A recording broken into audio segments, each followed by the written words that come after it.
అది ప్రెస్ మీటో లేకపోతే రికార్డో తెలియదు కానీ, ఎందుకంటే జగన్మోహన్ రెడ్డి ఎప్పుడు లైవ్లో ప్రెస్ మీట్ పెట్టింది మేము ఎక్కడ చూడ. ఆయన రికార్డ్ చేసిన దాన్నే లైవ్గా చూపించారు చాలా సందర్భాల్లో. జగన్మోహన్ రెడ్డి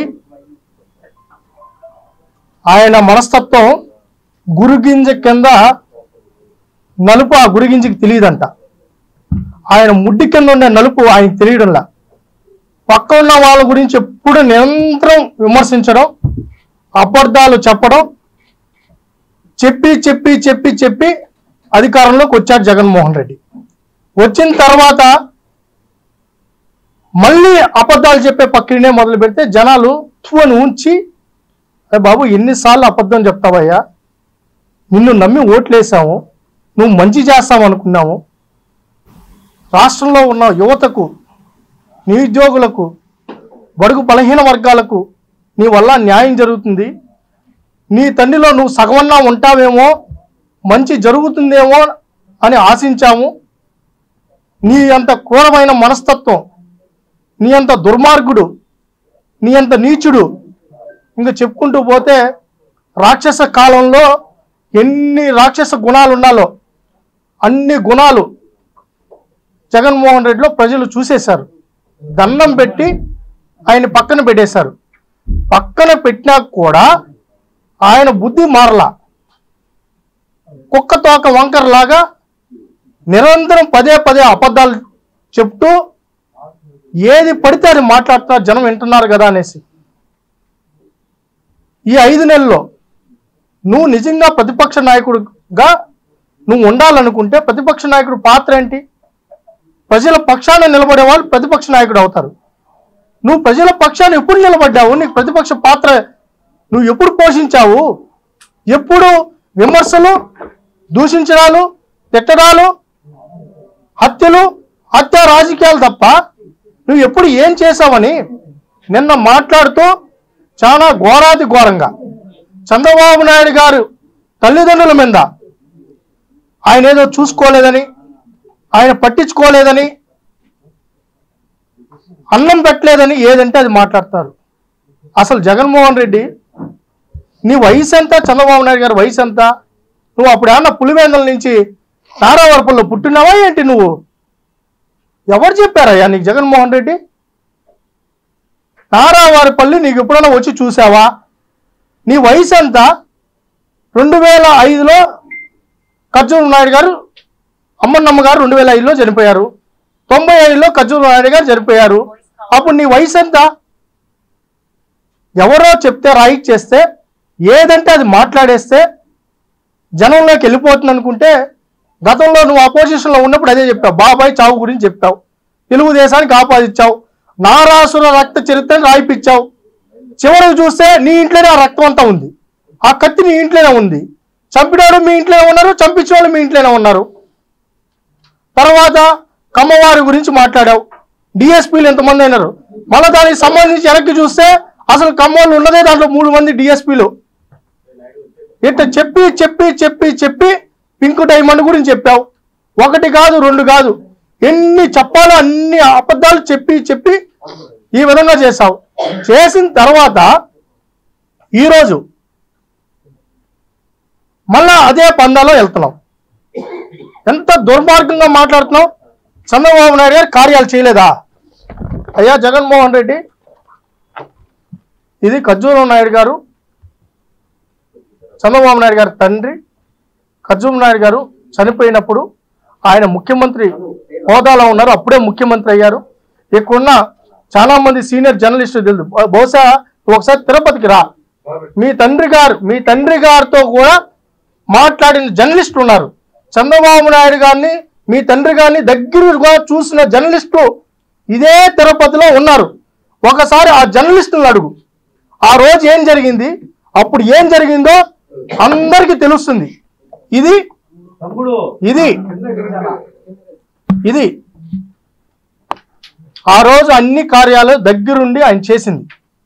ఏది? ఖర్జూర నాయుడు గారు ముఖ్యమంత్రి హోదాలో ఆయన తమ్ముడు ఎమ్మెల్యే రామ్మూర్తి నాయుడు గారు ఇద్దరు కలిసి చేసింది. తర్వాత ఇది అమ్మన్నమ్మ చనిపోయినప్పుడు ఆయన దగ్గరుండి చేసిన కార్యక్రమాలు. ఆ రోజు అపోజిషన్ లీడర్గా ఉన్నాం. దగ్గరుండి మళ్ళీ పాలు పోసి ఆ కార్యక్రమాలు సంప్రదాయబద్ధంగా ఏమి జరగాలో, తల్లిదండ్రులకి ఏమి జరగాలో ఎక్కువ మా పద్ధతుల ప్రకారం దాన్ని నిర్వర్తించడం జరిగింది. అదే అమ్మన్నమ్మ గారు నాకు అత్యంత అవ్వ గురించి నాకు పూర్తిగా తెలుసు. ఎప్పుడు చంద్రబాబు నాయుడు గారు తీసుకెళ్ళినా భువనేశ్వరమ్మ గారు కానీ, చంద్రబాబు నాయుడు గారు కానీ, రామ్మూర్తి నాయుడు గారు కూడా, చెన్నైలో రామ్మూర్తి నాయుడు గారు ఉన్నప్పుడు వాళ్ళ అమ్మగారిని 2 రోజులు పెట్టుకుందాం తీసుకెళ్తే, నాకు ఈ ఏసీ పట్టదు, నేను పల్లెటూరులో ఉన్నాను, అక్కడ నేను నారాయణపురంలో ఉంటే నాకు ఇష్టం, తిరుపతిలో ఉంటేనే నాకు ఇష్టం అని చెప్పి ఆమె ఎప్పుడు కూడా 2 రోజులు 3 రోజులు ఎంత బలంతం పెట్టా ఉండే ఆమె కాదు. మేము చిన్నప్పటి నుంచి చూస్తున్నాం. మా అవ్వ గురించి ఎప్పుడు ఉండేది కాదు. ఆ చుట్టుపక్కల ఉన్న ఊళ్ళతో ఎప్పుడు పొలం పనుల గురించి మాట్లాడామే. ఒక పద్ధతి ప్రకారం నా కొడుకు ముఖ్యమంత్రి అయినా, నా ఇంకో కొడుకు ఎమ్మెల్యేగా ఉన్నా, వాళ్ళ పని వాళ్ళు చేసుకుంటారు. నాకంటూ నా ఊర్లో నేను ఉండాలి. ఆమెకి టౌన్ వాతావరణం పట్టదు. ఎప్పుడు ఆమె ఆ పద్ధతిలో ఉండింది. ఖర్జూర నాయుడు గారు ఎప్పుడు అదే ఆలోచనతో ఉన్నారు. నా చంద్రబాబు నాయుడు గారు ఎవరైనా నీ కుటుంబంలో దర్పం ప్రదర్శిస్తారు, మా కుటుంబాల్లో దర్పం ప్రదర్శించరయ్యా. చంద్రబాబు నాయుడు గారి కుటుంబంలో ఎప్పుడు దర్పం ప్రదర్శించలా.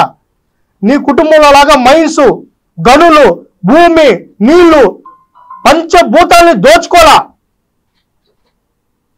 నీ బావార్తులు, మీ అమ్మ తరపున బంధువులు, మీ నాయన తరపున బంధువులు, మీ తాత తరపున బంధువులు, వాళ్ళ ముత్తాత తరపున బంధువులు లాగా ఊర్ల మీద పడి ఎట్టబట్ట దోచుకోలా.